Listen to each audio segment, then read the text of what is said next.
Diretamente do Brasil, Brasília, Distrito Federal. Quem vos fala, mestre Dinho, trazendo sempre informações na palma da sua mão, com notícias de utilidade pública, nacional e internacional.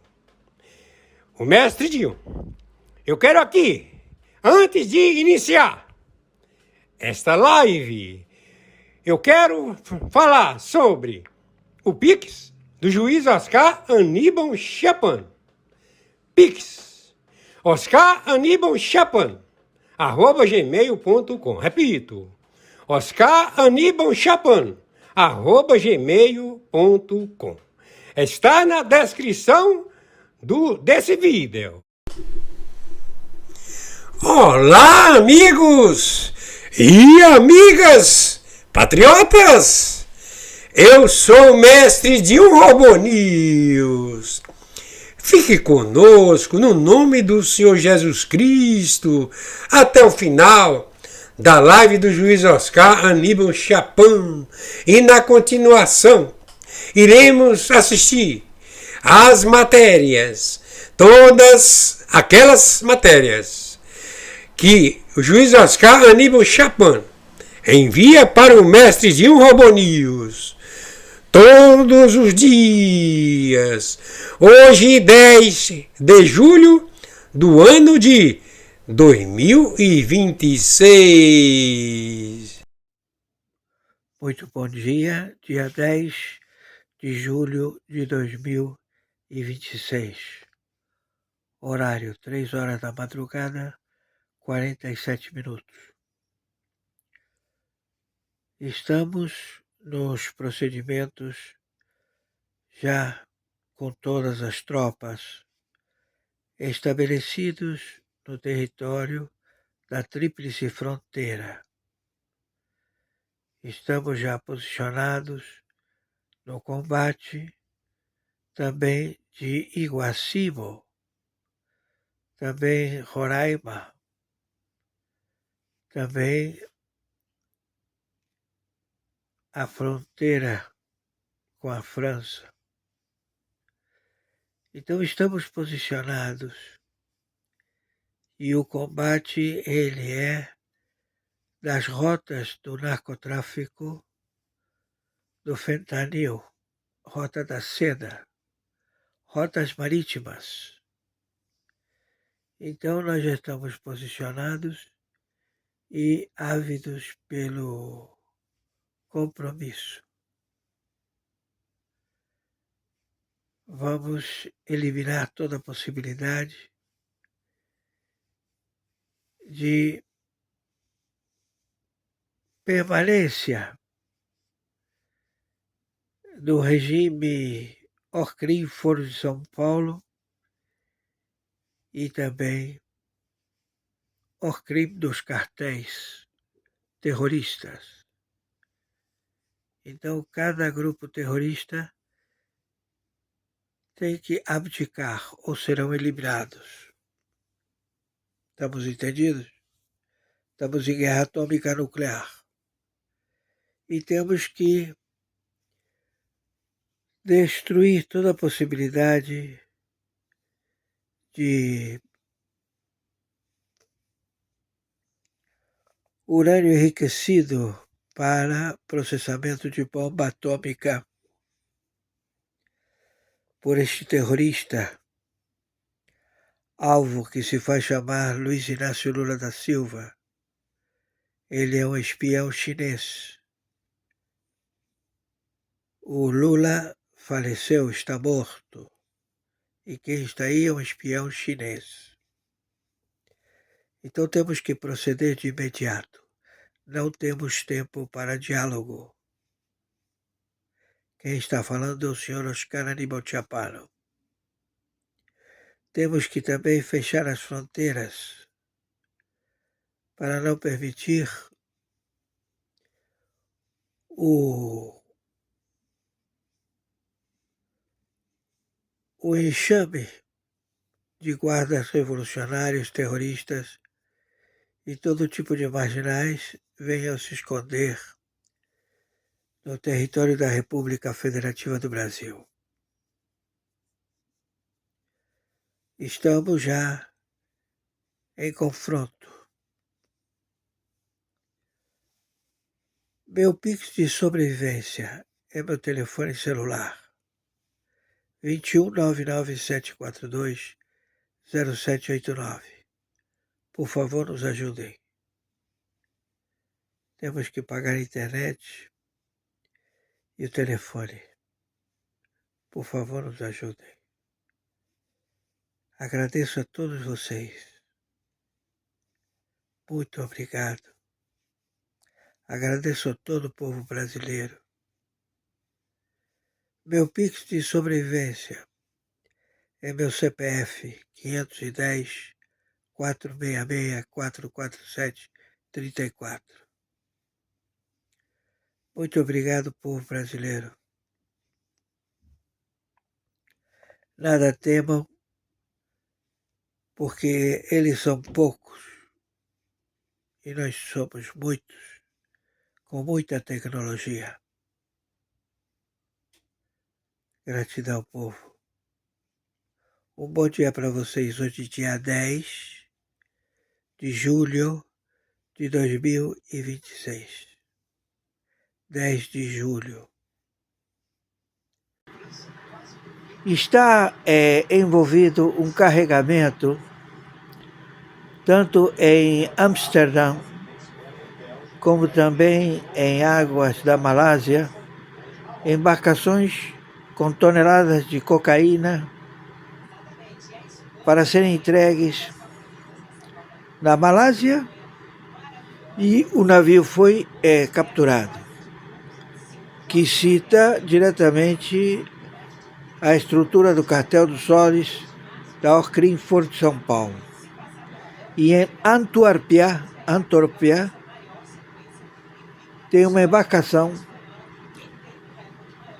ela toda tipificada para o tráfico internacional de drogas e armas.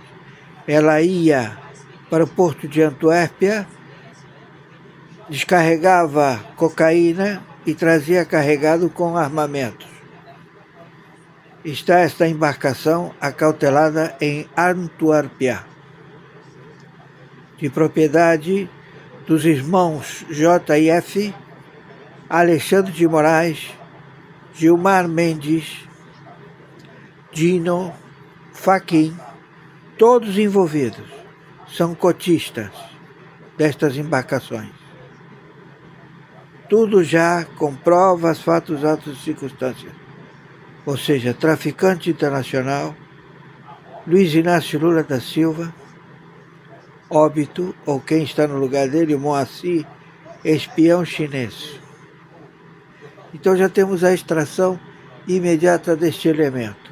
Quem está falando é o senhor Oscar Aníbal Chapano, AO7, Arbitragem Internacional, Juiz Corregedor Internacional pelo Tribunal do Brooklyn, pelo Supremo Tribunal Mundial, pela Corte Permanente de Haia e por outras jurisdições, representando o Tribunal Penal Internacional com 125 signatários. A captura de funcionários públicos amotinados de espião a trabalhar a país ditador hostil que está em guerra com os Estados Unidos da América. Bases secretas da China se encontram no território da República Federativa do Brasil. Estão sitiadas, são estruturas do Exército, da Marinha e da Aeronáutica. Tudo já identificado. Já estamos procedendo. Pegamos embarcações em Suriname, do narcotráfico, do Cartel dos Solis, da Orcrim Foro de São Paulo, Grupo de Puebla, e de todos os seus terroristas localizados em Belém, capital do Brasil. Belém, capital do Brasil. Estamos também com mais de 14 mil mariners no território da capital da China, Brasília, sede Hotel Brutry. Estamos já à captura do comitê chinês Máfia Fentanil, Rota da Seda, Xi Jinping. Por favor, viralizem isto e nos ajudem com o Pix para sobreviver, pagar o telefone e a internet. Meu Pix é meu telefone celular 21 99 742 0789. Meu Pix é meu CPF 510 466 447 34. Meu Pix é meu e-mail oscaranibaltiapano@gmail.com. Por favor, nos ajudem. Gratidão. Fiquem com Yahoo Shalom Merushalayim, com o Senhor Jesus Cristo, com Allahu Akbar. Tenham um bom dia. Meus amigos, o Trump acabou de sair da China com acordos que vão mudar para sempre o mapa do comércio mundial e o Brasil precisa abrir muito olho para essa movimentação, para essa nova parceria entre China e os Estados Unidos. Eu vou te mostrar todos os detalhes aqui no nosso bate-papo de hoje. Olha só o que os Estados Unidos conseguiram garantir nessa semana lá em Pequim. O Trump, ele chegou na China com nada mais, nada menos que 16 CEOs. E não é CEO de qualquer empresa não, meu amigo. A gente está falando aqui de Apple, Tesla, BlackRock, Boeing, Goldman Sachs, Blackstone, Visa, Mastercard, Qualcomm. As empresas sentadas naquela sala somam mais de 15 trilhões de dólares em valor de mercado. Só para você ter uma ideia, o PIB do Brasil inteiro, todo mundo trabalhando o ano todo, é de 2,3 trilhões de dólares. Aquela sala em Pequim vale mais de 6 vezes o Brasil e o primeiro acordo foi um ataque direto no coração, no mercado de petróleo do mundo inteiro. O Brasil, a gente sabe que é um grande exportador de petróleo para a China, só que a partir de agora, Texas, Louisiana e Alasca vão abastecer a China. O segundo mercado, soja. O Brasil também é um grande exportador de soja para a China. A China vai ampliar as compras da soja americana, que durante a guerra comercial tinha migrado quase que na totalidade para o Brasil, agora voltou para os Estados Unidos. O terceiro mercado, aviões. O Trump saiu de lá com um mega acordo fechado. 200 aeronaves da Boeing foram vendidas para a China, com um compromisso adicional de 750 aeronaves da Boeing e 400 motores da General Electric. E os empregos americanos estão garantidos nesse mercado por anos. O quarto mercado, carnes. A China acabou de renovar as licenças de centenas de frigoríficos americanos que estavam bloqueados desde a guerra comercial. Os produtores de carne americanos estão em êxtase nesse momento. O quinto mercado, tecnologia. Xi Jinping recebeu pessoalmente Elon Musk e os CEOs da empresa Nvidia e da Apple também e prometeu abrir ainda mais o mercado chinês para os produtos americanos. Como é que deve ser a sensação de você ter um presidente que realmente trabalha para o seu país, hein? Pois é, o brasileiro não tem essa sensação há muito tempo. Agora, olha só o estrago que aconteceu aqui no nosso país nessa mesma semana. Enquanto os Estados Unidos estavam fechando acordo atrás de acordo lá na China, a China fechou a torneira para carne brasileira. A Coreia do Sul, que era o plano B do governo Lula, cancelou também todas as vistorias nos frigoríficos brasileiros e sem data para remarcar. A União Europeia também baniu os produtos de origem animal do Brasil a partir de setembro e a ABIEC, que é a Associação Brasileira das Indústrias Exportadoras de Carnes, projeta uma queda de 10% nas exportações de carne em 2026 e nenhum destino no mundo consegue suprir o vácuo que a China vai deixar nesse mercado. O nosso agro, que representa aí 30% do PIB do Brasil, está em alerta com essa nova parceria entre Estados Unidos e China. A torneira dos americanos está se abrindo e a nossa está se fechando nesse momento. Então fica comigo até o final, porque eu vou te mostrar exatamente o que está por trás desse redirecionamento e como tudo isso impacta diretamente no seu bolso. Mas antes da gente entrar a fundo aqui no nosso conteúdo de hoje, eu vou pedir para você o seu like logo aqui no início, somente o like de quem confia no nosso trabalho. Se você sabe que a gente vai entregar um conteúdo show de bola, eu sei que você já deixou o seu like antes mesmo do vídeo começar, não é verdade? Agora, se você caiu de paraquedas aqui no nosso canal, não conhece o nosso trabalho, você não precisa dar like agora, segura a sua mão, mas acompanha o conteúdo até o final. Se você perceber que em algum momento esse conteúdo agregou algum valor para você, aí sim faz total sentido você deixar o seu like, aproveite para você se inscrever aqui no nosso canal, ativar o sininho para você ficar por dentro de tudo que acontece na economia do nosso país. Bom, meus amigos, nesses últimos dias o mundo inteiro só fala na reunião entre o Trump e o Xi Jinping. E aqui no Brasil a gente ainda está comparando, né, a reunião do Trump com o Xi Jinping com a reunião que aconteceu entre o Lula e o Donald Trump, que foram reuniões completamente diferentes, né? Enquanto a reunião com o Lula, cara, não teve nem imprensa, não teve coletiva de imprensa conjunta entre os dois presidentes. Na reunião entre o Donald Trump e o Xi Jinping, teve tudo isso. Teve a imprensa participando, teve a coletiva de imprensa e os Estados Unidos saíram de lá, cara, felizes da vida. A China também, porque parece que o acordo foi bom para ambos os lados. Essa matéria que saiu aqui no Poder 360 diz assim, ó, fizemos acordos incríveis, diz Trump, sobre a viagem à China. Tá aí a foto entre o Donald Trump e o Xi Jinping. O Trump, ele não deu detalhes sobre os acordos, que podem ser no campo tanto econômico como diplomático, mas a gente parece que já tem algumas informações, até porque o próprio governo chinês também deu uma declaração sobre como é que foi essa reunião.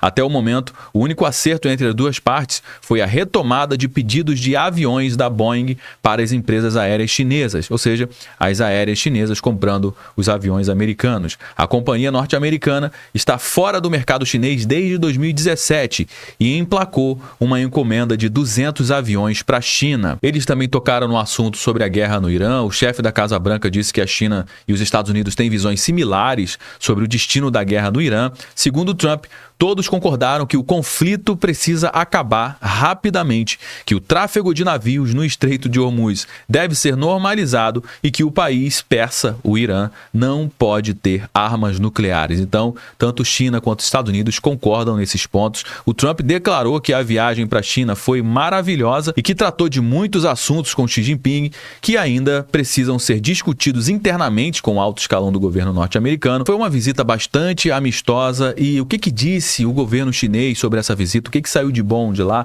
Então, agora, do olhar, né, do lado do chinês, é o seguinte, ó, quais acordos foram confirmados entre China e Estados Unidos, segundo Pequim? Pro lado da China, o que eles falaram sobre esse encontro, hein? Bom, o Trump já saiu de lá celebrando, né, chamou o acordo de fantástico, de uma visita incrível. A divulgação oficial dos resultados preliminares das consultas econômicas e comerciais entre China e Estados Unidos partiu do Ministério do Comércio da China. Segundo eles aqui, ó, o tom foi definido logo na abertura do comunicado. Os resultados, segundo a China, o Ministério do Comércio da China, os resultados foram descritos como amplamente equilibrados e positivos, segundo o porta-voz do Ministério. O conteúdo do comunicado concentra-se em processos, não em cifras, não em dinheiro, é processo.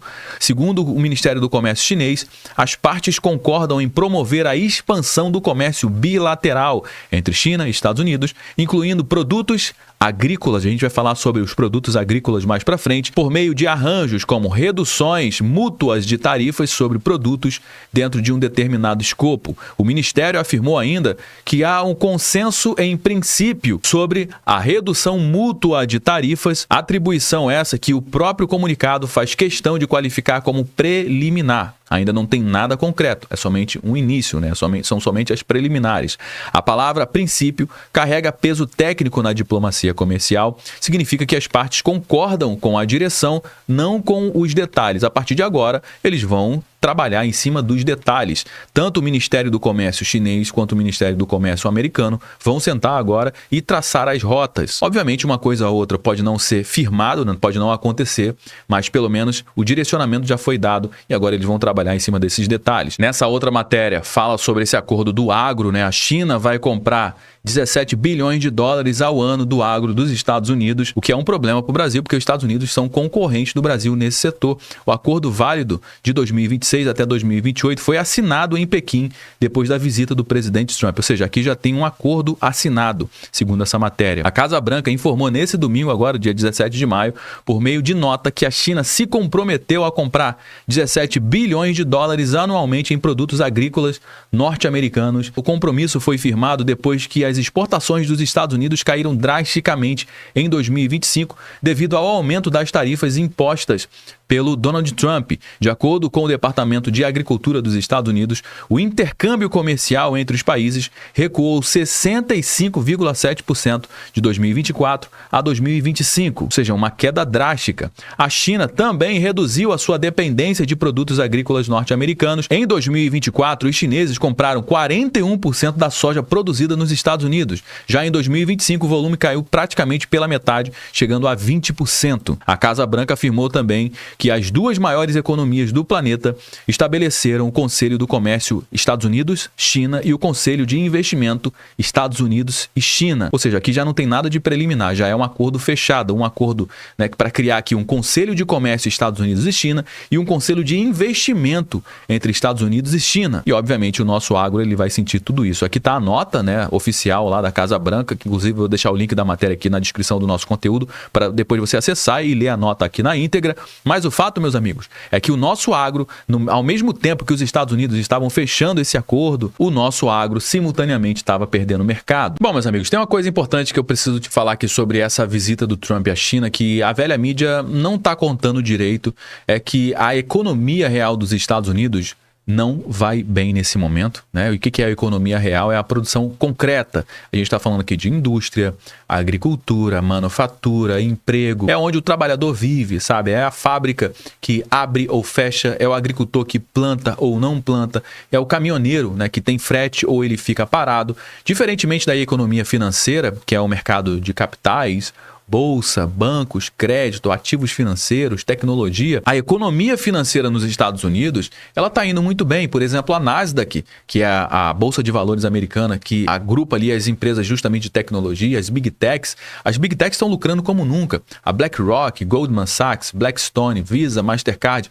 Esse lado da economia americana não precisa de ajuda, mas o lado que precisa de ajuda é justamente o lado da economia real. O PIB americano cresceu apenas 1,4% no último trimestre de 2025, uma queda brutal em relação aos 4,4% do trimestre anterior. O consumo das famílias americanas também desacelerou, as vendas do varejo americano estagnaram também, o mercado de trabalho também, quando foi revisado, mostrou quase uma estagnação nas contratações ao longo de 2025, ou seja, o trabalhador americano da indústria, da agricultura, da manufatura, da economia real, esse está sentindo o aperto. E é exatamente por isso que o Donald Trump foi para a China, porque cada acordo fechado em Pequim, ele tem um endereço concreto na economia real americana. Os navios de petróleo que vão sair ali do Texas, da Louisiana, do Alasca, eles criam um emprego na indústria de energia. Os 200 aviões da Boeing, com compromisso também de 750 no total, mais 400 motores da General Electric,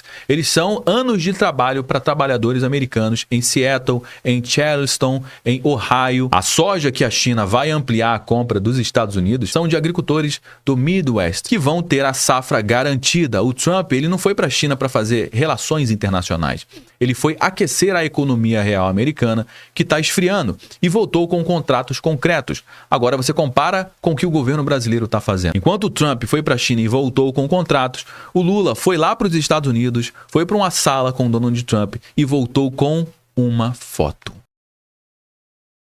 A China ela tem cota de importação de carne brasileira e o Brasil já atinge 50% dessa cota de carne, como diz essa matéria que saiu aqui na Itatiaia e em vários outros portais também, no dia 10 de maio. O Brasil atinge 50% da cota de carne bovina na China e setor prevê esgotamento em junho agora de 2026. E quando atingir os 100% da cota, o que vai acontecer? Vai entrar uma sobretaxa de 55%. O governo chinês anunciou no domingo, dia 10 de maio, que as importações de carne bovina do Brasil já atingiram 50% da cota anual prevista no mecanismo de salvaguarda para 2026. Ou seja, eles não dependem apenas de um mercado, eles não ficam na mão de um país só. Eles diversificam e vários países vendem o seu produto para a China. A marca, alcançada oficialmente no sábado, agora dia 9, acende um alerta para os exportadores brasileiros. Assim que o volume total de 1,1 milhão de toneladas for preenchido, que deve acontecer agora em junho de 2026, o produto produto nacional, a nossa carne, passará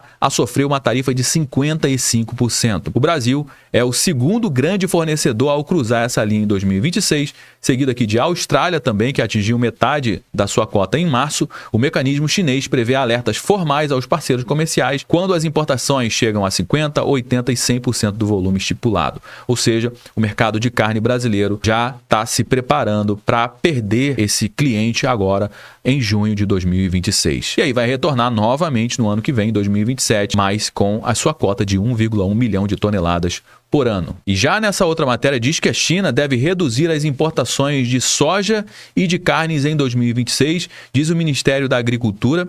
O relatório oficial aponta o recuo nas compras externas e avanço na produção doméstica de grãos. Ou seja, além da China ter esse mecanismo, né, de proteção para não depender apenas de um fornecedor, eles estão investindo internamente nesses dois setores, soja e carnes. E agora eles acabaram de abrir esse mercado com os Estados Unidos também. Então, os Estados Unidos entrando nessa jogada, sobra menos espaço para a gente vender para a China. A China deve reduzir as importações importantes de commodities agrícolas em 2026, segundo projeções divulgadas pelo Ministério da Agricultura chinês. As compras externas de soja devem cair 6,1%, que é um número muito relevante, enquanto as de carne suína, carne bovina e laticínios devem recuar 8,2%, 3,9% e 4,1%, respectivamente, na comparação com o ano anterior. E aí, no final de 2025, o país anunciou a imposição de tarifas adicionais de 55% sobre as importações de carne bovina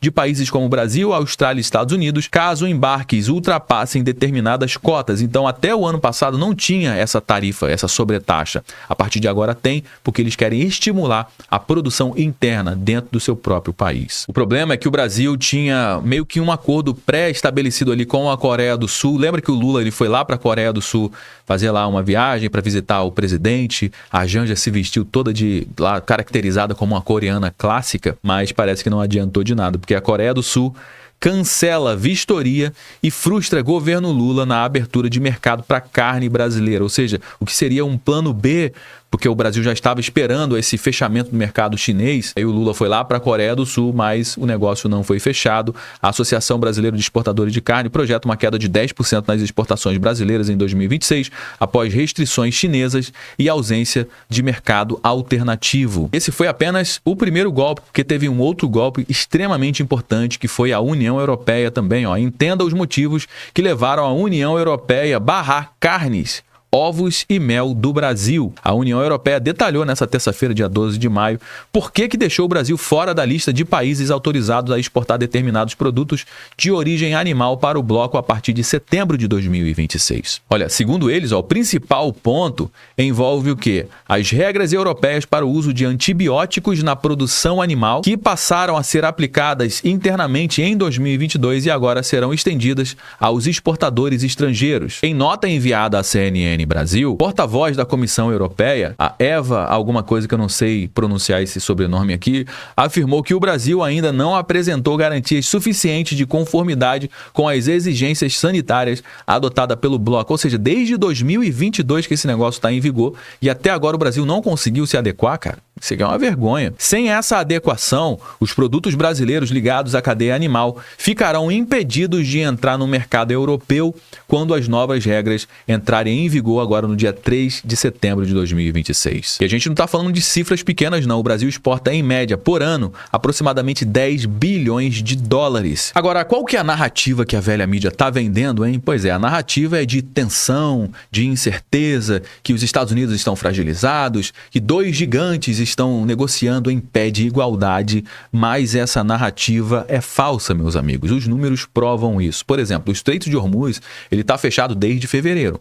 As refinarias chinesas que compravam o petróleo iraniano barato, elas foram sancionadas, uma a uma, pelos Estados Unidos. A China perdeu mais de 1 milhão de barris de petróleo por dia com desconto, que é o que ela comprava lá no Irã. A Aramco, que é uma das maiores refinarias do mundo, confirmou que o mundo está perdendo 100 milhões de barris de oferta por semana. E quem é que está controlando tudo isso, hein? Pois é, não é a China. São justamente os Estados Unidos. 57% de todas as reservas dos bancos centrais no mundo ainda estão em dólar. O yuan chinês, a moeda que a China passou 10 anos tentando transformar em uma alternativa global, representa hoje menos de 2% das reservas mundiais. 10 anos de esforço, 10 anos de trabalho, 2% de resultado. E diferentemente do que a velha mídia está dizendo, os Estados Unidos não são o império que está caindo. Eles são um império, na realidade, que ainda controla a moeda, que controla o trânsito de energia, que controla as cadeias de tecnologia e ainda por cima decide quem é que entra e quem é que sai do sistema financeiro global. Foi assim com a Rússia, foi assim com o Irã, foi assim com a Venezuela. E diferentemente do que a velha mídia está dizendo também, não foi o Xi Jinping que recebeu o Trump. Na realidade, foi o Xi Jinping que precisava abrir a porta para os Estados Unidos. Você não precisa nem torcer para o Trump, você não precisa torcer para o Xi Jinping. Na realidade, você também nem precisa entender muito de geopolítica. Você só precisa entender de uma coisa muito simples. As empresas que estavam naquela sala em Pequim, a Apple, a Tesla, a BlackRock, Boeing, Goldman Sachs, são as mesmas empresas que estão fazendo dinheiro independentemente de quem é que ganha a eleição, independentemente de quem é que fecha o estreito ou que abre o estreito de Hormuz, independentemente de qual a narrativa que a velha mídia está tentando empurrar a goela abaixo do mundo inteiro. Você está entendendo? E o Brasil? O Brasil representa menos de 1% do mercado financeiro global, e enquanto o mundo inteiro estava de olho naquela sala em Pequim, o nosso governo estava sem resposta para a China fechando a torneira da carne, estava sem resposta para a Coreia do Sul, que estava cancelando as vistorias, estava sem resposta também para a União Europeia, que está barrando os nossos produtos. A próxima década, meus amigos, vai ser definida por quem estava justamente naquela sala e o Brasil, infelizmente, não estava lá. Bom, meus amigos, já trouxe algumas informações aqui no nosso bate-papo de hoje. Todo mundo já sabe que o nosso conteúdo não finaliza quando o vídeo acaba. Na realidade, eu só dei o start, só trouxe alguns elementos. Bora dar prosseguimento à nossa conversa aqui embaixo no campo de comentários. Deixa aqui embaixo, eu quero saber o que você acha disso tudo. Você sabe muito bem que a sua participação é extremamente importante para dar corpo aqui para a nossa conversa. Agora eu preciso te dar um recado. CBF a uma investigação. Grave. Atualizações sobre o escândalo que André Mendonça escancarou e jogou na cara de Gilmar. Mendonça está enfrentando de peito aberto. Então são muitas interferências, é um escândalo atrás do outro. Aqui nós vemos um conflito de interesse gritante. Como que o filho do ministro do STF, Gilmar Mendes, virou um dos dirigentes mais poderosos do futebol brasileiro. É um absurdo nós temos um Brasil com o ministro da Suprema Corte, que é fundador e sócio, né, desse instituto de pesquisa, estudo, enfim, que está relacionado com a CBF, que fechou um contrato de mais de 10 milhões com a CBF em relação a esse instituto, do qual ele afirma que não há nenhum conflito de interesse e é tudo legal. Só por isso já é um escândalo, porque jamais poderia ser dito uma coisa desse tipo, né? Ainda mais pelo juiz da Suprema Corte. Então ali já existe um conflito de interesse, porque Gilmar Mendes emite decisões através da Suprema Corte em relação à CBF.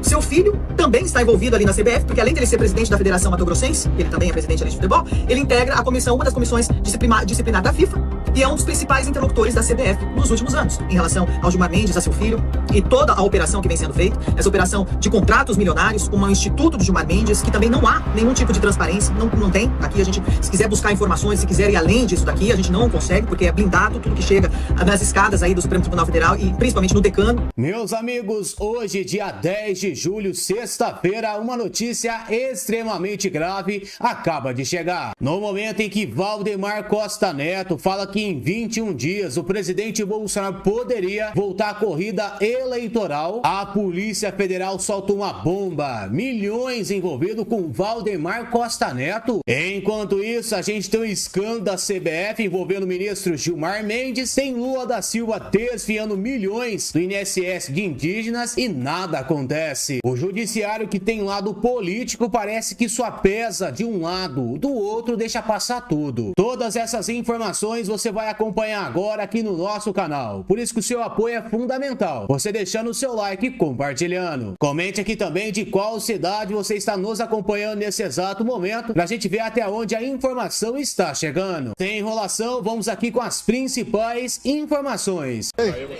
Nós dois seremos candidatos. Os dois. Ele vem para a reeleição, eu venho para presidência. Não aparecer como candidato é uma negação à democracia. Qual foi o crime que eu cometi? Reunir-se com embaixadores? Tenha santa paciência. Não tem cabimento aí. O conselho é uma coisa que você dá e o outro recebe se quiser, tá ok? Por enquanto eu sou candidato porque, digo para você, é uma negação à democracia. Estamos no ritmo da Venezuela, lá os dois opositores, o Maduro, né, que é Maria Corina do Capricho não puderam vir candidata. Está vendo a Romênia agora? A Suprema Corte tirou o mandato do candidato de direita eleito e depois confirmou a sua inelegibilidade. Estamos tendo problema na Romênia. O povo não aceita, o que a gente chama de lawfare, né? É interferência política no destino de uma nação. A Polícia Federal faz uma operação que apura desvios de 100 milhões de reais de benefícios do INSS. É isso? Do INSS, que seriam pagos a indígenas. Gabriela Veras é quem vem nos explicar esse assunto. Desvios de 100 milhões de reais do INSS, Gabriela, bem-vinda. Oi, Elisa, muito obrigada. Bom dia a você, todo mundo que está aqui na nossa companhia. E isso, Elisa, de acordo com a apuração da Polícia Federal, esse esquema que atuava há pelo menos 5 anos foi responsável por causar um prejuízo financeiro de 100 milhões de reais nesses últimos anos. A gente traz aqui que 11 mandados de busca e apreensão foram cumpridos em 2 municípios da Bahia, Eunápolis e também Porto Seguro, que mirava esse grupo criminoso que atuava da seguinte maneira: eles emitiam declarações falsas para tentar conseguir aí subsídios, benefícios que eram inicialmente destinados a integrantes de comunidades indígenas, né, como aposentadoria rural e até mesmo uma questão voltada para licenças maternidades. A gente relembra aqui que todo esse caso foi deflagrado na manhã de hoje, mais de 10 mandados de busca e apreensão foram cumpridos, uma movimentação de 100 milhões de reais nesse último ano. A expectativa, a partir de agora, é de um bloqueio das contas dos principais investigados, além também de servidores públicos, 2 servidores públicos que foram afastados dos seus cargos. De acordo com uma apuração do nosso analista Eli Jonas Maia, servidores da FUNAI que facilitavam todo esse esquema, né, na emissão da declaração falsa para que esse benefício de fato fosse emitido. Os assuntos, o primeiro é Flávio, é isso? Tem de novo, ou ainda, tratamos de Flávio e Michele?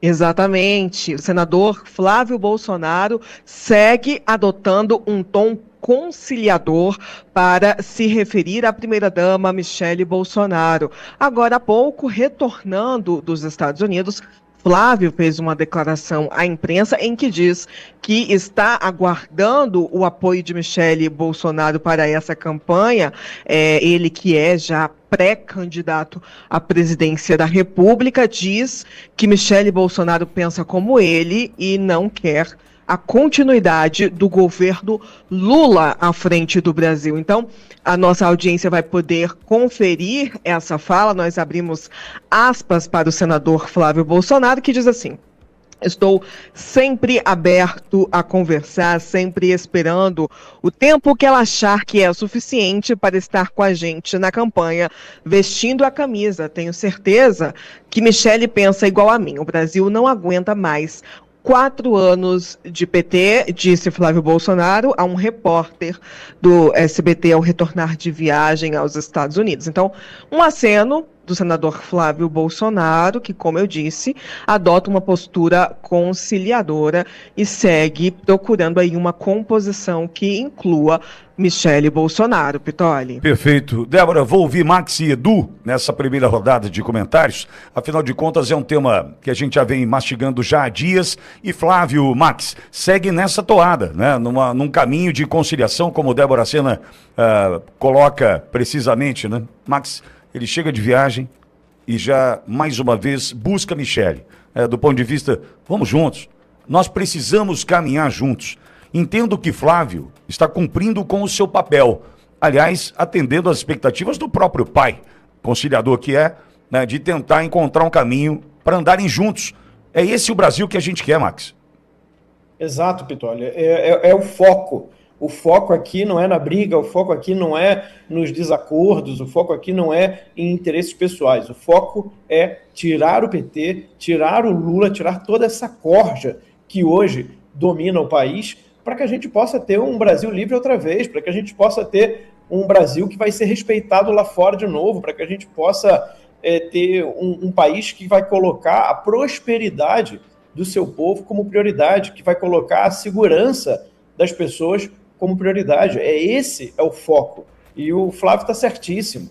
Não, o vídeo, o que ela disse, o que ela não disse, enfim, não importa. Se ela estiver disposta a colocar tudo isso para trás e seguir adiante para a gente ter um Brasil livre da esquerda, vambora. Eu acho que eu já falei isso aqui e repito, a Michelle tem um papel importante nessa campanha do Flávio Bolsonaro. A única questão, Pitoli, que não pode acontecer é você não dizer se você está dentro, se você está fora, sabe? Fica aquela coisa meio indefinida, e aí indiretas, enfim, parece que tem alguma coisa de errado com o Flávio. Então diga, né?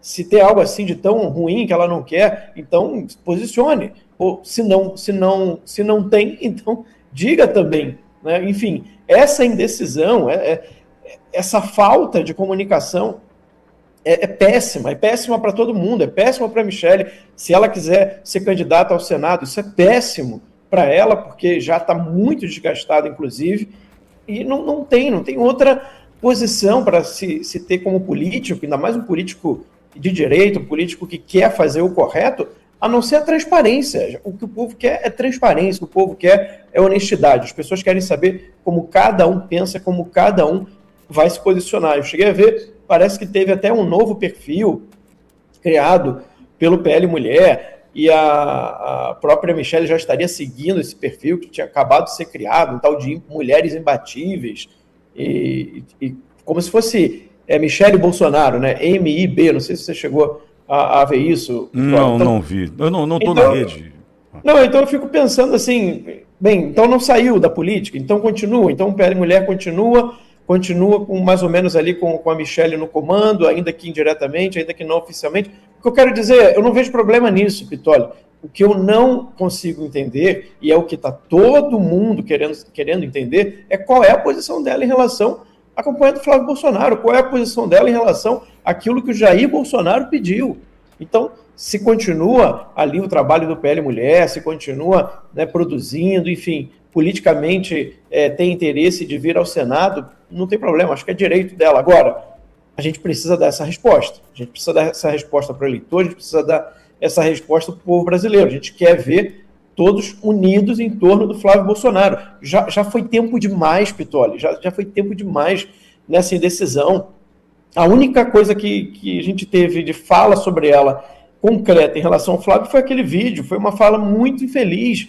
Então está na hora de a gente colocar isso para trás e seguir adiante. Ou então realmente sair de vez, sabe? Essa indefinição é que eu acho que é um grave problema para todo mundo, Pitoli. Concordo. Agora, Edu, tem um outro ponto também que a gente precisa trazer. A esquerda vai usar de recortes do vídeo de Michelle para atacar Flávio, né? Eu imagino isso também, Max. Imagina, Edu, ele me apunhalou, como é que é? Eu fui agredida, fui traída, nem me lembro os termos utilizados pela Michelle, não faço questão de lembrar também, mas certamente a esquerda não vai esquecer. A esquerda que curtiu, a esquerda do coraçãozinho e tal, a esquerda vai utilizar daquela fala inconsequente, vejo eu, porque ela não mediu as consequências daquilo. Se de fato tivesse ouvido o marido, não faria ou não publicaria, né, não precisaria daquilo, mas enfim fez. E a esquerda utilizará.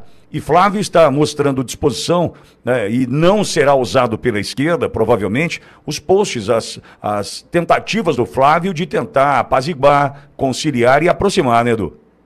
Claro, Pitoli, é uma questão, né? A gente sabe muito bem como é que a esquerda age, né? Eles dependem desse conflito, historicamente até. Eles dependem da desunião, da desarmonia, para captar algo, né? Tirar algo para aproveitar, né? Seja na miséria das pessoas, seja na desarmonia das famílias, seja na relação entre homem e mulher, né? A gente sabe muito bem, todos os pontos da sociedade que geram conflitos recentes têm dedo da esquerda. Tá? Na fomentação, seja da revolução cultural, da guerra cultural, seja na parte de ativismo pedagógico, seja na parte envolvendo a própria ideologia de gênero. Então a gente sabe como é que eles agem. Aí vem aquela também a pauta do assassinato de bebês. Aí aqui em São Paulo, quem mora aqui em São Paulo, o Fernando Haddad fez aquela ciclofaixa, aí começou a ter um movimento aqui, especialmente aqui em São Paulo, lá no centro da cidade. Não, as bicicletas são a revolta da minoria frente à ditadura dos carros. Tudo é uma estruturação de ódio, de conflito e desarmonia. E é assim que a esquerda sobrevive. Todo mundo for harmônico, né, a esquerda não tem nenhum solo fértil para progredir, para crescer. Por quê? É por isso que eles odeiam exatamente todos os símbolos nacionais, eles odeiam tudo que provoca a união. Situação específica, eles não que não fosse de outras oportunidades, mas nessa situação específica, ele está agindo com muita determinação para a conciliação. Então, a gente sempre lembra aqui, na primeira página, que após o vídeo da Michelle, já no dia seguinte, eu diria até menos de 24 horas, né, contando que não completou-se as 24 horas do vídeo da Michelle até o vídeo do Flávio Bolsonaro, ele no próprio celular filmando, né, sem qualquer produção, ele falando de forma ali bem natural, e não foi nada ensaiado com vídeo produzido de 30 minutos, numa iluminação específica de estúdio. Não, ele estava na rua, né, salvo engano, na varanda da casa dele, e ele fez o vídeo. Então, ele já está predisposto a se conciliar. É igual você lembrou bem, Pitoli, uma questão da família, Jair Bolsonaro faz o apontamento, é óbvio que o patriarca da família fica feliz. Evidentemente fica feliz, não só sobre, eu não estou me referindo aqui ao aspecto político agora, estou me referindo ao aspecto familiar. Já não basta o estresse que eles passam, que nós comentamos aqui, a incerteza da polícia batendo, será que é hoje que vai ocorrer, se é no dia seguinte, fica sempre essa tortura psicológica. Somado a isso, nós temos essa briga da família mesmo, né? Eu nem estou me comentando política ainda, da família. Agora, se é o projeto de Brasil, né, a gente tem que se atentar ao projeto de Brasil, e aí eu me refiro também à primeira-dama, Michelle Bolsonaro, porque você colocar projetos pessoais acima do projeto Brasil, capitaneado, liderado pelo próprio marido, é difícil você crer. Nesta altura, ele já tem... Flávio Bolsonaro já fez vários acenos e ela insiste nisso, aparecendo birra de adolescente. Sabe quando você está querendo conversar com adolescente? Não, eu não sei, que eu não quero usar uma expressão popular aqui, que tem um pouco a ver com palavrão, mas vocês entenderam em casa o que eu quero dizer. Então, fica nessa, não, eu não sei, tá muito incerto, fica sempre postergando, né, procrastinando a harmonia, vamos colocar assim, procrastinando a conciliação, o que não é bom para o projeto do Brasil, pela liderança do marido dela, que fez toda a situação que o Jair Bolsonaro está passando é porque ele matou no peito, assumiu o papel de levar o Brasil adiante, e igual ele fala, entre nós e o sistema, ele está no meio, essa é a verdade. Exatamente. Então, tinha que se atentar a isso e levar adiante o projeto do Brasil, conciliando-se com o pré-candidato que foi indicado pelo próprio marido, Vitória. Eu preciso compartilhar isso com você. Tem mais de 10 bilhões de reais esquecidos no Banco Central e a mídia tradicional não mostra que tem mais 6 brechas escondidas no sistema onde pode ter dinheiro seu. Tem gente que sacou mais de 23 mil reais que nem imaginava ter e por pouco não perdeu o prazo. Se você não quer fazer doação para esse governo esquerdista, precisa vir urgente, antes que tirem o seu direito. Tem brecha vencendo agora. Eu deixei o link aqui na descrição e um QR Code na tela para quem está vendo através da TV. Acesse agora e recupere o que é seu. Perdão, Edu, te interrompi, perdão. Bom, Débora Sena tem mais uma pauta. Tem novo garoto de recado no ar, tratando de fim da escala 6x1. Lula escolheu mais um? Quem é, Dé? É verdade. E essa constatação aqui na Câmara dos Deputados, Pitoli, levanta uma série de questionamentos.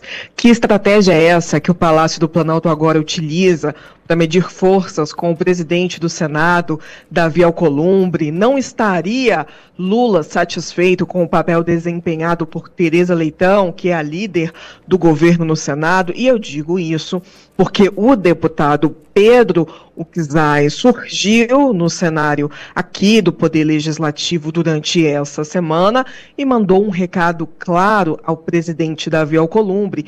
Disse que se dentro do prazo de uma semana ele não pautar a PEC que põe fim à escala 6x1, será taxado como inimigo dos trabalhadores. Na última semana, sexta-feira, nós falamos aqui no Jornal da Auriverde que o governo já preparava uma nova ofensiva para tentar destravar a pauta do Senado, mobilizaria a base do Partido dos Trabalhadores para se inflamar contra Davi Alcolumbre. E aí vem Pedro Uczai, que é deputado líder do PT na Câmara dos Deputados, e confirma isso.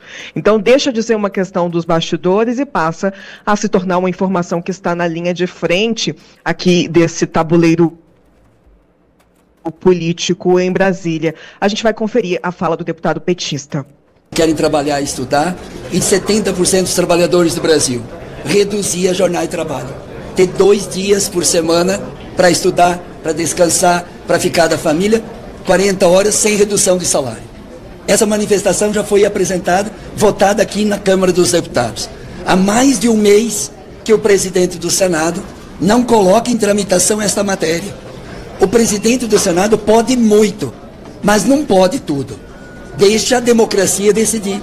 Deixa os senadores decidir quem é a favor e quem é contra a redução da jornada de trabalho.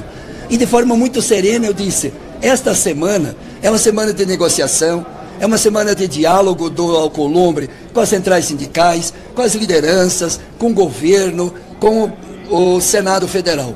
Mas se demorar mais uma semana, que eu falei e repito e reafirmo, se demorar até a semana que vem e a matéria não tramita, não vai para a Comissão de Constituição e Justiça, para que lá no espaço democrático decida por maioria se é meritória a redução da jornada de trabalho, o fim da escala 6x1, para ir depois para o plenário. Portanto, a nossa posição da bancada é continuar lutando, mobilizando a sociedade brasileira. Chega, Edson, chega. Débora, desculpa, é um exagero, é muita coisa, me perdoe. Débora, ele ouve o Bolsonaro, né? Porque pode muito, mas não pode tudo, né? Ele, seja lá o que for, tem um cheiro de ouvinte do Bolsonaro, pelo menos a cria do Lula. Aliás, ele busca o mesmo perfil sempre, né? Parece o Messias, tem uma fala muito parecida e tal. Tem um cheiro de picaretagem no ar, me perdoe. Não quero ultrapassar os limites e nem adjetivar, mas tem um cheiro ruim no ar quando a gente ouve uma fala dessa, mesmo porque vale lembrar, Débora, que o Alcolumbre não vai pedir voto em 2026. Então o Alcolumbre ele não está preocupado se ele será taxado como inimigo do trabalhador, né, em 2026, porque ele não está precisando de voto, esse problema não é dele. E ele sabe que ele colocaria... eu quero crer que ele possa em algum momento pensar dessa forma, ele colocaria os seus pares, né, numa situação eleitoreira, num embaraço eleitoreiro entre aprovar e não querer aprovar, porque poderia parecer inimigo do trabalhador. Então acho que ele, entendo eu, que pode matar no peito e deixar para depois da eleição essa pauta ainda. Eu sei que eu estou torcendo pela briga, toda semana é um capítulo novo. Teve reação de Davi Alcolumbre, um movimento que não é comum. Não é comum o governo usar um deputado para mandar recado ao chefe do Senado, presidente do Congresso Nacional, e também não é comum que a presidência do Senado responda por nota à fala de um parlamentar. Então a gente vê que de fato essa briga vai se acirrando, Pitoli, mas eu prometo para você que esse bastidor completo eu conto amanhã no Jornal da Auriverde. Combinado. Bom descanso, Dé. Até logo. Obrigado, Débora Sena. Microfone Auriverde Brasil em Brasília. Max, Edu, falando sobre esse novo garoto de recado do Lula, ele ouve o Bolsonaro, né? Daquele pode muito, mas não pode tudo. Lembra o Bolsonaro falando sobre ministros do Supremo Tribunal Federal. Então o Bolsonaro fez escola até na esquerda, né? Agora, Max, repito, o Alcolumbre não vai precisar de voto esse ano para querer ser o amigo do trabalhador. Ele já tomou ciência, Alcolumbre, entendo eu, dos riscos da aprovação dessa PEC do fim da escala 6x1, conversando com todo mundo. Todo mundo, né? Em especial, sabe com quem, Max? E aí me chamou a atenção, e foi onde o negócio deu uma travada, com prefeitos. Os prefeitos que falaram assim ao Alcolumbre, vai ter que fazer revisão de contrato e as prefeituras vão quebrar. O Lula é tão inconsequente, né? Só eleitoreiro, é só jogar para a plateia, que ele vai quebrar as prefeituras caso isso passe a valer a partir do ano que vem, porque é o tempo que precisa para a lei efetivamente ser definitivamente implantada. 14 meses, Max. Pois é, Pitoli, vamos lá. É um desastre essa mudança da escala 6x1, é um desastre. Haverá classes de trabalhadores que vão ser muito, muito afetados. Eu, inclusive, tenho conversado com algumas pessoas aqui no Rio de Janeiro, tá, Pitoli? Estou até pensando aqui de alcançar pessoas de determinadas classes que vão ser diretamente afetadas por essa PEC, para detalhar o efeito que vai ter no direito desses trabalhadores. Eles vão perder parte do seu salário, não tem como, o PT pode dar a garantia que for, a conta não fecha, não existe mágica. Quando a gente está falando de dinheiro, a gente está falando de matemática, não existe mágica aqui. Então ele vai sim ser uma bomba para muitas classes de trabalhadores simples, trabalhadores que dependem daquele seu trabalho para sobreviver. Você imagina, Pitoli, pessoas com mais de 20, 25 anos, 30 anos de trabalho, tendo o risco de perder muito por causa de uma mudança dessa, né? A pessoa que está aí há 5 ou 10 anos para poder se aposentar e vai ser muito prejudicada com o fim dessa PEC. Então, quanto a isso, que é um desastre essa PEC, principalmente do jeito que ela está sendo imposta, é um absurdo, tá? É um total absurdo. Agora, sobre o Alcolumbre, Pitoli, eu tendo a ser menos otimista, eu acho que o Alcolumbre ele quer aumentar o preço dessa pauta. Eu acho que ele quer estar com o Lula cara a cara para pedir alguma coisa ao Lula. O que acontece? Eu estou acompanhando, tá, essa batalha há alguns meses. Eu, basicamente, ali, todos os dias eu estou colocando mais uma pecinha do quebra-cabeça, porque é um momento único. Quando você vê centrão e esquerda brigando, você consegue saber quem está do lado de quem está mais próximo de quem que vai fazer a interlocução entre PT e Alcolumbre, enfim. Agora o Alcolumbre, recentemente, teve uma conversa com a nova líder do governo no Senado, e ele está ali tentando fazer com que o preço, para mim é isso que está acontecendo, tá, Pitoli? Para mim, o preço dessa pauta, ele quer colocar lá em cima. Ele não quer pautar enquanto não conversar com o Lula. Isso é uma coisa que ele já tem dito há algum tempo. E o Lula deixou vazar, aí até foi falado na grande mídia recentemente, de que não iria conversar com o Alcolumbre porque ele quer um acordo caracu. Desculpa aqui a expressão, mas foi essa expressão que o Lula utilizou, então, para as pessoas entenderem do que é que nós estamos falando. Tá? Então, para mim, Pitoli, ele, óbvio, está muito tranquilo, porque ele não vai precisar da eleição, mas ele sabe que o PT está desesperado para aprovar essa PEC antes do primeiro turno. E o próprio Alcolumbre já deu a solução. Olha, vamos fazer o seguinte, eu vou colocar uma emenda para tirar o período de transição. Ou seja, um período que já é absurdo, de 60 dias, o Alcolumbre já falou que ele poderia conseguir uma emenda para tirar o período de transição, ou seja, para ter um efeito imediato, uma coisa mais absurda ainda. Inclusive, eu acho que é impossível de ser realizada. Mas, enfim, é tudo visando uma questão eleitoral e ele quer, para mim, aumentar esse preço, fazer essa negociata, essa banca de negócios. O Alcolumbre me parece que ele é um especialista, inclusive, em fazer esse tipo de coisa.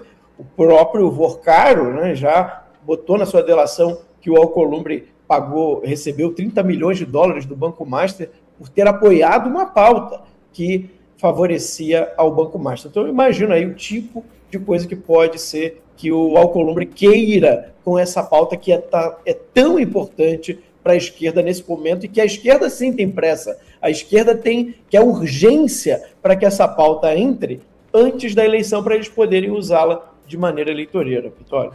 Edu, tua avaliação sobre agora esse novo garoto de recado tentando chegar em Alcolumbre. Eu senti um nanico tentando cutucar um gigante, a sensação que eu tive por parte do parlamentar em especial, mas Lula quer porque quer. Com essa interlocução, a coisa vai? Eu acho difícil, Pitoli. Quando eu vi esse parlamentar se manifestando, para mim me remeteu uma situação de infância, que é quando o mais forte quer provocar o outro forte, mas não tem coragem, aí ele manda um pequeno, né, para provocar, e aí na hora que ele reage, olha, tá vendo? Então aí, entendeu? Pegamos ele no pulo. Então é esse tipo de situação que eu enxergo quando faz isso. Então é para provocar o Davi Alcolumbre. Se o Davi Alcolumbre responder de forma mais colérica, vamos colocar assim no seu timing político, aí a esquerda poderia capitalizar isso, falando que ele está de forma passional, tratando o caso, ou de que ele não está preparado para conduzir os trabalhos da casa. É isso que eu enxergo, porque o frente é um Davi Alcolumbre, este parlamentar, ele não tem muito poder de barganha. Então ele está provocando, ele está cavando, igual dito no futebol, cavando uma falta. É assim que eu enxergo a manifestação desse parlamentar. Agora, a gente sabe muito bem os impactos que gerarão a escala 6x1 e a insistência do governo, né? Comentamos aqui já numa outra oportunidade, o próprio governo está espalhando, especialmente, né, em áreas mais carentes, o outdoor, informando que a escala 6x1 é uma pauta, é uma agenda desse governo, então as pessoas teriam seus direitos, né, os trabalhadores teriam, porque todo mundo é trabalhador, empresário, empregador e empregado são trabalhadores ambos, mas aí a gente sabe aquela coisa da estrutura da luta de classe marxista, ao mesmo tempo que o governo tenta, né, explorar isso. Não, foi pautado, e nós estamos lutando pelos direitos dos trabalhadores e a maior qualidade de vida dos trabalhadores, já em outdoor pelo Brasil, tá? Foi fotografado e tudo. Óbvio, a gente sabe que a lei para um lado funciona e para outro não funciona. Um pode tudo, né? Tem esse desequilíbrio na relação dos polos envolvidos no Brasil, os polos políticos, e obviamente que a esquerda sempre tem benefícios, caso contrário, não precisaria do ativismo judicial. Então, sobre a situação do Alcolumbre, ele sabe muito bem que o capital político, a capacidade de barganha do governo atualmente, ela está, né, no fim, é quase inexistente, porque já teve duas situações na casa, também já falamos aqui, que o Davi Alcolumbre mostrou, né, querendo vender mais caro, mas o que você tem a mais a oferecer? O Lula já tinha né, capitalizado, não seria a expressão correta, mas tinha repassado, parece, 6 bilhões no período, para aprovação na sabatina do Jorge Messias, e não foi aprovado, né? Foi recusada a indicação pela presidência da República. Então, e além do PL da dosimetria, que também não era de agrado do governo. Então, Davi Alcolumbre se manifestou, né, em outra oportunidade também, que eventualmente, né, tem alguns veículos que noticiaram de forma diferente, mas que deixaria após as eleições. Com isso, o que resta para o Lula? O que nós comentamos ontem, resta falar de soberania, né, dessa parte do tarifaço, e falar que os traidores da pátria. É por isso que ele insiste tanto nessa linha, porque não tem mais o capitalizar. Ele não tem mais que bandeira a levantar frente ao Flávio Bolsonaro. Por isso, aí eu retorno ao início do meu comentário e concluo, que esse parlamentar, né, da esquerda, para mim, ele está cavando uma situação para tentar expor Davi Alcolumbre e o governo capitalizar nisso, informando que tem algo mais personalíssimo em barrar a escala 6x1, que seria uma opressão de atuação do Davi Alcolumbre, que está defendendo, né, a opressão já histórica no Brasil, de capitanias hereditárias. E aí vocês sabem bem o discurso, Vitória. Pois é. Chegamos ao final desta edição. Muito obrigado pela sua audiência. Eu sou o mestre de Robô News. As últimas notícias na palma da sua mão. Que Deus, no nome do Senhor Jesus Cristo, abençoe você, sua família e o Brasil. Quero aqui aproveitar esta oportunidade para realizar um convite aos meus amigos e amigas patriotas para visitar a descrição dessa live do juiz Oscar Aníbal Chapão. E logo na visita vocês poderão verificar no topo o Pix do juiz Oscar Aníbal Chapão. E descendo, vocês irão encontrar links dos produtos do Mercado Livre, do Shopee e curso do mestre de obras Udemy e outros links. Até a próxima! Hoje 10 de julho do ano de 2026.